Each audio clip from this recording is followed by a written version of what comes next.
정부는 노동조합법 2, 3조 개정이 참여와 협력의 새로운 노사관계를 구축하고 지속 가능한 진짜 성장으로 가는 초석이 될 수 있도록 국회의 입법 취지를 충실히 이행하기 위한 준비에 만전을 다하겠습니다. 이번 노동조합법 개정안은 대화의 길을 열고 상생의 기반을 다지며 미래 성장을 준비하는 법입니다. 노동조합법 2, 3조 개정안은 대화 촉진법입니다. 원하청 간 다층적 구조가 강화되고 제도와 현실 간 간극이 해소되지 못하는 노동환경 속에서 노사 현장의 갈등과 분쟁의 상당수는 대화 자체가 불법이 되는 구조로부터 비롯됐습니다. 하청 노동자는 원청의 사업장에서 원청을 위해 원청의 노동자와 함께 일하면서도 자신들의 근로조건의 실질적 결정권을 가진 원청과는 대화조차 할 수 없었습니다. 이번 개정의 핵심은 권한과 책임의 일치입니다. 현장에서 실질적인 권한을 가진 사용자가 그에 상응하는 책임도 함께 지도록 하자는 것이며 근로조건에 중대한 영향을 미치는 결정에 대해서도 정당한 논의의 문을 열어줌으로써 노사 간 자율적 대화가 더욱 촉진될 것으로 기대합니다. 정부는 다수의 하청과 원청이 어떻게 교섭하고 어떤 절차를 거쳐야 하는지에 대한 현장의 궁금증을 충분히 이해하고 있습니다. 노사 자율의 원칙을 존중하되 노사관계가 불확실성에 놓이지 않도록 정부는 후견인으로서 제도적 신뢰와 예측 가능성을 뒷받침하겠습니다. 정부는 입법 이후 노동위원회와 법원에서 원청의 사용자성을 인정하면서 고려했던 판단 요소들을 바탕으로 노사 현장의 구체적 사례를 고려하여 판단 기준과 교섭 절차 등을 면밀히 준비하겠습니다. 노사 간 교섭 질서의 안정성이 자리 잡을 수 있도록 철저히 준비할 것이라 약속드립니다. 노동조합법 2, 3조 개정안은 상생의 법입니다. 산업 생태계 변화, 글로벌 공급망 위기에 대응하기 위해 국제적으로 원하청의 책임 있는 관계를 요구하고 있습니다. 유럽의 공급망 실사법과 같이 책임 있는 경영, 책임 있는 거래가 글로벌 스탠다드입니다. 노사 당사자가 스스로 책임지고 대화하고 해결하는 노사 자치의 원칙에 따라 원하청이 단절에서 벗어나 협력의 관계로 수직적 구조가 아닌 수평적 대화로 나아갈 것이며 이를 통해 국내 산업 생태계의 지속 가능한 상생을 뒷받침할 것입니다. 또한 노동조합법 2, 3조 개정안은 진짜 성장법입니다. 진짜 성장을 위해서는 노동이 함께 가야 합니다. ILO와 EU 등의 통상과 관련된 이슈에서도 노동권 문제는 주요 쟁점이 되고 있으며 OECD 역시 노동시장 이중구조와 격차 문제를 우리 경제 저성장의 근본 원인으로 지적하고 있습니다. 이번 개정안은 노사가 함께 나아가는 성장의 기반을 마련할 것입니다. 갈등에서 벗어나 생산적으로 문제를 해결해 나가는 구조는 분쟁으로 인한 리스크를 줄여 우리 기업의 경쟁력을 높이고 노동자의 노동 환경이 개선되는 선순환 구조를 가능하게 할 것입니다. 존경하는 국민 여러분, 그리고 노사 당사자 여러분, 이번 법 개정에 대해 노사 모두 기대와 우려가 함께 존재한다는 거 잘 알고 있습니다. 정부는 준비 기간 동안 노사와 전문가 의견을 충분히 듣고 정부도 입법 취지가 현장에서 제대로 작동하고 노사관계의 안정성이 확보될 수 있도록 면밀히 준비하겠습니다. 입법 이후 시행 전까지는 대화와 조율, 타협의 시간이라고 생각합니다. 정부도 국회와 협력하면서 현장과 제도를 세심하게 살피고 전문가 논의, 현장 의견 수렴 등을 통해 매뉴얼, 지침 등을 마련하며 현장에서의 실행을 돕기 위해 필요한 방안들도 함께 추진하겠습니다. 마지막으로 노동자와 사용자 여러분께 당부드립니다. 경영계는 이번 법 개정을 구조적 변화와 혁신의 계기로 삼아주시기 바랍니다. 새로운 노사관계 질서를 구축하는 전기가 될 수 있도록 책임을 다해 주시길 간곡히 부탁드립니다. 노동계에도 감히 말씀드립니다. 이번 개정은 노사 간 논의조차 어려웠던 부분을 제도적 틀 안으로 들여왔습니다. 손해배상 책임에 있어서도 권한만큼 책임, 법원의 합리적 해석의 근거를 명확히 했습니다. 법적 불확실성이 상당 부분 해소된 만큼 법의 취지에 맞게 자율과 책임에 기반한 대화와 타협의 문화를 정착시켜 주시길 바랍니다. 정부는 남은 입법 과정 동안 국회에서 충분한 논의가 이어질 수 있도록 성실히 협조하고 노사 간 교섭 질서의 예측 가능성을 해치지 않고 현장에서 법 적용이 불확실성을 초래하지 않도록 입법 이후 정부의 책임을 충실히 이행하도록 하겠습니다. 감사합니다. 지금부터 질의응답을 받겠습니다. 네, 장관님 안녕하세요. 뉴시스 고홍주 기자입니다. 지금 취임하신 지 일주일 남짓 됐는데요.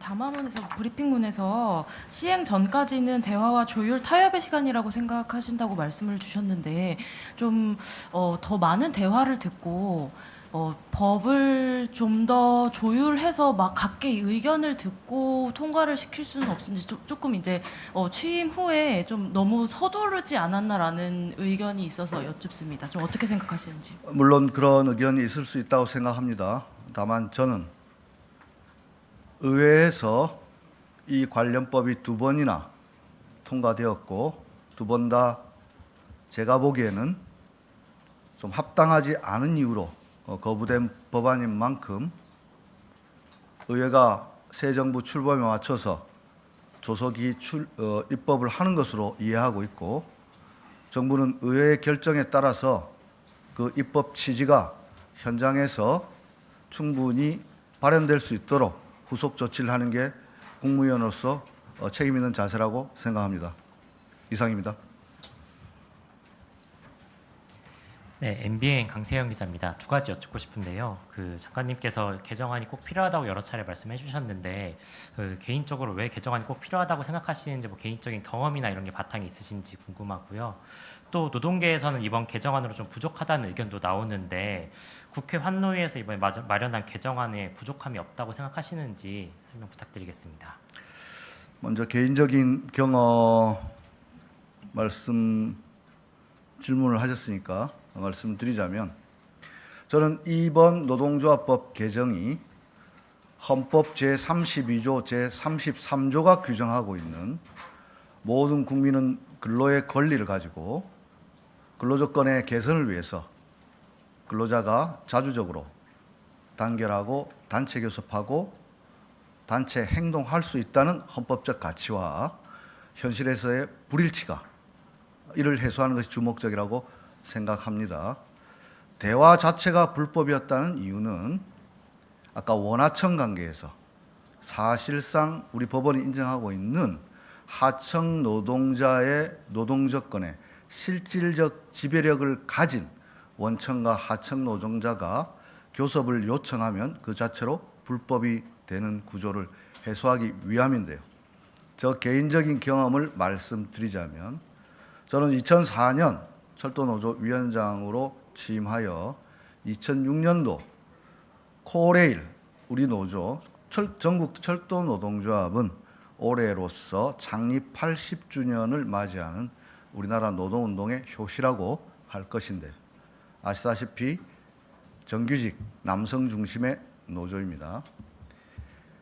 2004년 KTX 개통과 함께 상당수의 지금은 남성 승무원도 있지만 KTX 여 승무원들이 정규직으로 채용되지 못하고 당시 홍익회 간접 고용으로 그것도 1년 단위 비정규직으로 채용된 바 있습니다. 이들의 노동 조건을 개선하기 위해 이들을 우리 철도 노조의 조합원으로 가입시켰고 우리 조합원인 KTX 여 승무원들의 정규직화를 요구했는데 당시 코레일 사장은 이들이 홍익회 소속 근로자란 이유로 교섭 대상이 안 된다고 했고 노동위원회 법원도 판단이 그러하였습니다. 따라서 이것을 요구한 것은 파업의 불법성을 만드는 주요한 원인이 되었고 이러한 것을 주된 요구로 했던 파업은 불법이 되었습니다. 그를 이유로 저도 구속되고 해고도 경험했습니다만은 이것이 손해배상으로 돌아와서 100억 원 상당의 손해배상을 물어준 바가 있습니다. 이건 제가 개인 한탄을 한다는 게 아니라 많은 언론에서 이 법이 민주노총 청부입법이고 어제 의회에서도 귀족 강성 노조만을 위한 법이라고 말씀하셨는데 저는 그 반대라고 생각합니다. 귀족 강성 노조가 자기들 조합원들의 이익만을 위해서 임금 협상을 하면 법적으로는 정당합니다. 하지만 사회적으로는 이것이 어쩌면 격차를 심화시킨다는 비판이 있는 것도 사실입니다. 그렇다면 이 강성 귀족 노조라고 하는 정규직 노조가 자신의 사업장에 있는 하청 노조를 위해서 무언가 하려고 하면 현행법에서 불법이 되는 이 모순 해결하지 않고 어떻게 우리 노동시장의 격차 문제를 해결할 수 있겠는가라고 하는 것이 저의 개인적인 경험에서부터 이 법의 필요성을 인식하게 되었습니다. 노동계로부터 이 법의 부족한 부분 지적이 있다는 것 잘 알고 있습니다. 하지만 어떤 법 제도도 하나의 제도가 바뀐다고 완벽하지는 않을 것입니다. 그리고 노조법 2, 3조가 개정됐다고 해서 하루아침에 노동시장의 격차 문제가 근본적으로 바뀔 것이라고 생각하지 않습니다.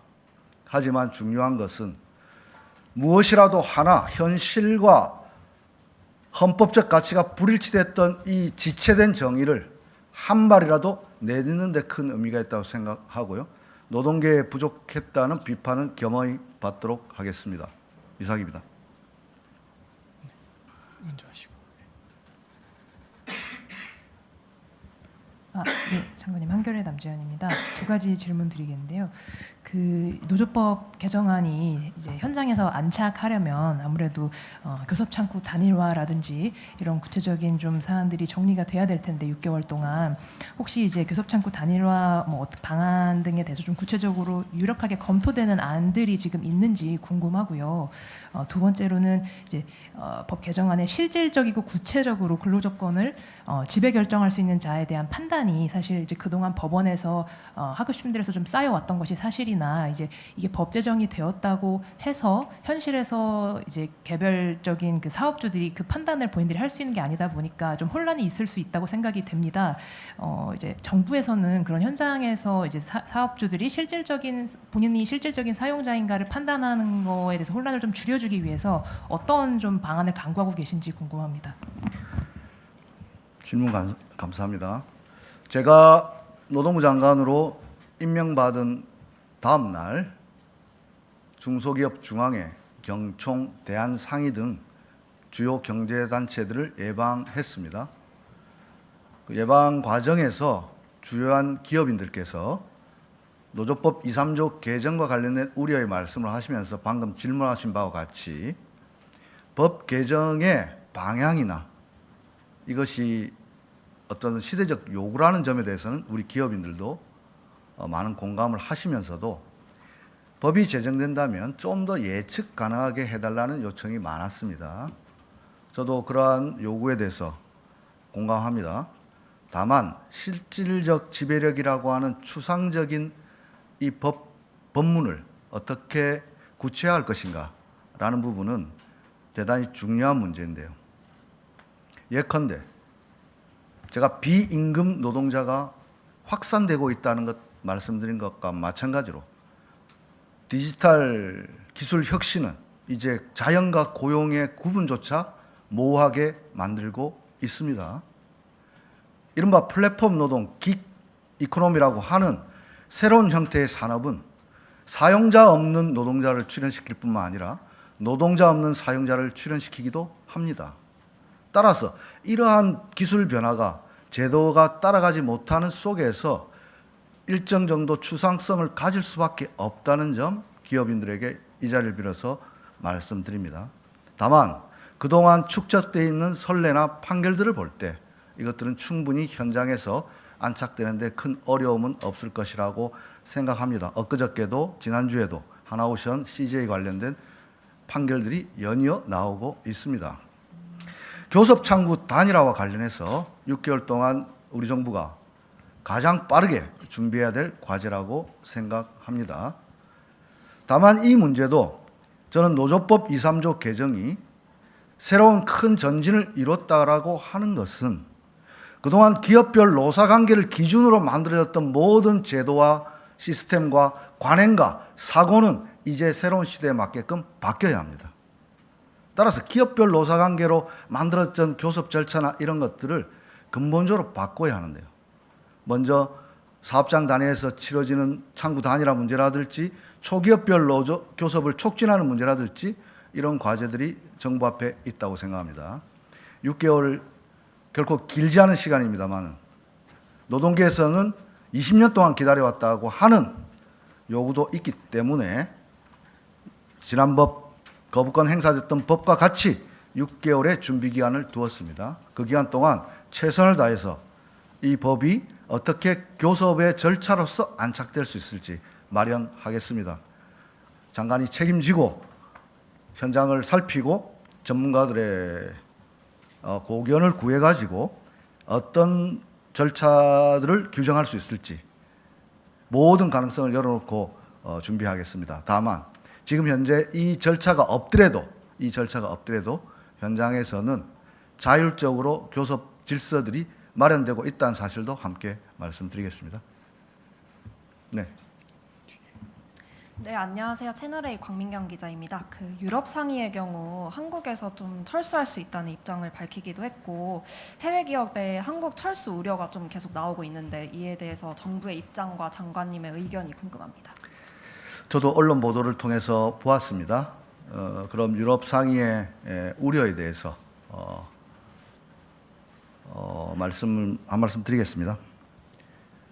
글로벌 스탠다드라고 하는 것은 전 지구적으로 공통적으로 특히나 OECD 국가들이 함께 가져야 될 기준입니다. 특히 유럽 같은 경우에는 한 EU FTA를 체결할 때 제 기억으로 제13장 지속가능한 발전이라는 장에 한국의 ILO 핵심 협약 비준을 요청한 게 있습니다. 그 이유는 만약 한 EU가 통상을 자유무역을 진행하는데 한 나라가 국제 기준에 못 미치는 노동 기준을 가지고 있다면 국제 기준을 맞추고 있는 EU의 입장에서는 저임금 덤핑으로 보는 것입니다. 그런 것처럼 무역이나 통상에 있어서도 오히려 국제 기준을 맞추는 게 대단히 중요하다고 생각합니다. 그런 차원의 말씀을 드리고 유럽 상의의 그런 우려에 대해서는 제가 가능하면 빠른 시일 내에 만나 뵙고 어떤 걱정이 있는지 한번 들어보고 싶습니다. 네. 네. 예, 머니투데이 김사무엘 기자입니다. 장관님 그동안 이제 인사청문회나 취임사에서도 노란봉투법에 대해서 재개 우려 잘 알고 있다 이런 말씀도 하셨는데 사실 이번에 이제 마련된 그 수정안은 재개의 요구가 거의 반영이 안 된 것 같다 이런 입장이 있더라고요. 그래서 경총에서도 어제 얘기하기로는 하청의 과도한 파업이 빈번하게 발생할 수 있다 이런 우려를 제기하기도 하는데 이런 우려에 대해서는 실제로 이런 일이 발생을 할 수 있다고 보시는지 이런 우려에 대해서 어떻게 생각하시는지 하고요. 그리고 재개의 우려를 좀 완화하고 소통할 수 있는 방안으로 구체적으로 어떤 걸 생각을 하고 계시는지 예를 들면 사회적 합의기구, 대화기구나 이런 걸 또 마련할 생각이 있으신지가 궁금합니다. 재계 우려에 대해서 많이 들었습니다. 예를 들어서 하청 노조의 파업이 빈번해질 수 있다는 우려가 있을 수 있습니다. 하지만 이렇게 말씀드려 보겠습니다. 노조법 2, 3조가 개정되지 않더라도 하청의 노조가 만들어지면 하청업체와 노사협상이 결렬되면 파업은 가능합니다.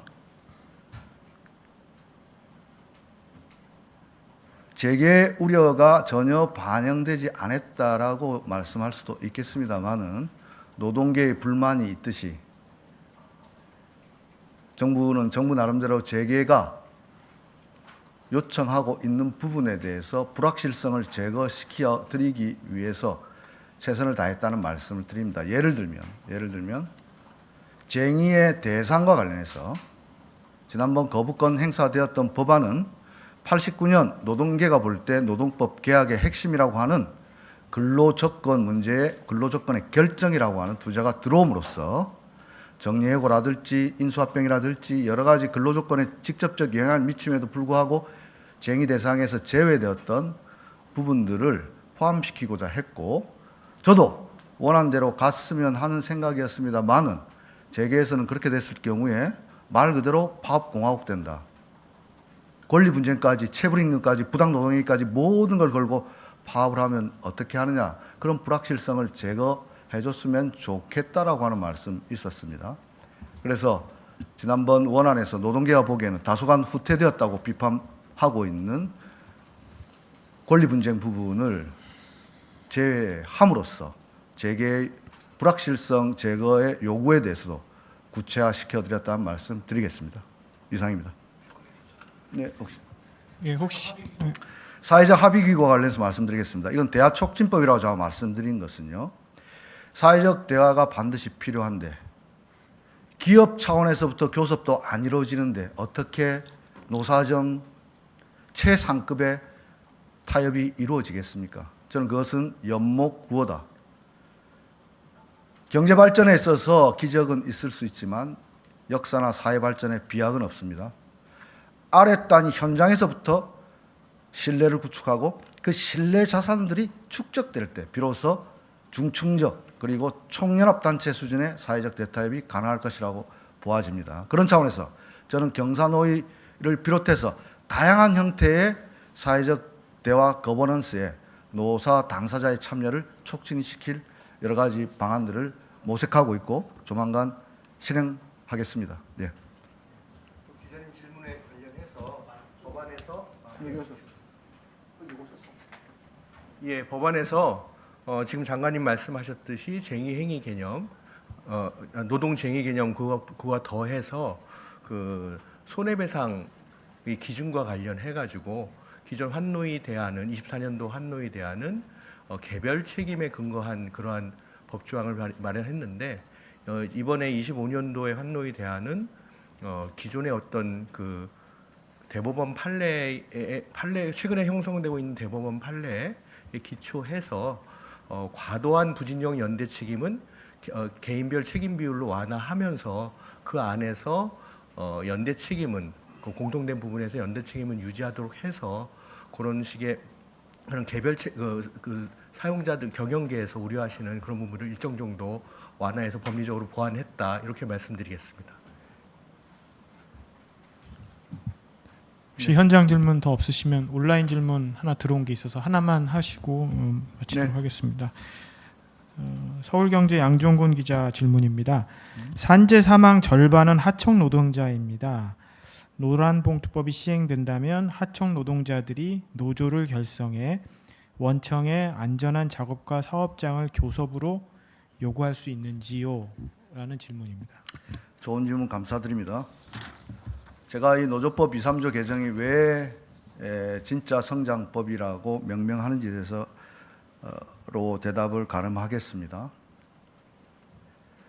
유럽의 공급망 실사법의 핵심은 수평적 리더십을 만드는 것입니다. 이제 새로운 시대에는 수직적 산업 체계로는 글로벌 경쟁력을 가지지 못한다는 것이 앞선 나라들의 경험입니다. 수평적 리더십의 총합이야말로 그 산업 전체의 경쟁력을 키우는 것입니다. 예컨대 도요다가 여러분 기억하실지 모르겠지만 어느 한 해에는 생산량보다 리콜 대수가 더 많았던 해가 있습니다. 차량의 핵심적인 결함을 찾지를 못했습니다.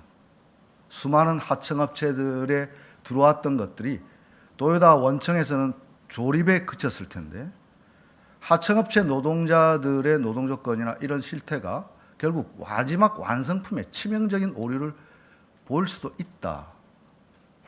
있다라는 것입니다. 따라서 하청업체 노동자들의 노동조건을 올리는 것은 마지막 완성품의 제품의 퀄리티를 높이는 것이라는 차원에서 그것은 단순한 비용으로만 볼 문제는 아니라는 점 제게도 말씀드리고 싶습니다. 특히나 산업안전 분야에 있어서 원화청간 머리를 맞대는 것은 산업재해 근절에 대단히 중요합니다. 이번 노란봉투법을 계기로 제가 바라는 것이 있다면 이제 재계에서도 무분별하게 확산되었던 이른바 노무 공급을 주 목적으로 하는 사내 하청은 인소싱하는 것이 어떨까 생각도 드립니다. 물론 제가 관여할 바는 아닙니다.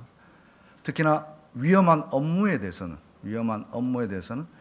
위험의 외주화라고 하는 사회적 지탄도 있는 만큼 이번 노조법 23조 개정과 직결된 문제는 아닙니다만은 검토해 주시면서 좀 생산적인 공급망 체계를 가져가는 계기가 되었으면 좋겠다고 생각하고요. 이번 노조법 23조가 원하청 간의 교섭을 촉진하는 것이라면 제가 생각할 때 첫 번째 의제는 바로 안전한 일터일 것입니다. 그리고 이 법원에서도 지난주 법원 판결에서도 안전 문제는 항상 실질적 지배력이 있다고 인정돼 왔던 만큼 이 노조법 개정이 위험의 외주화를 막는 데 순기능을 할 것으로 기대합니다. 여러분 고맙습니다. 열심히 하겠습니다. 네, 이상으로 브리핑을 마치겠습니다. 감사합니다. 네, 고맙습니다.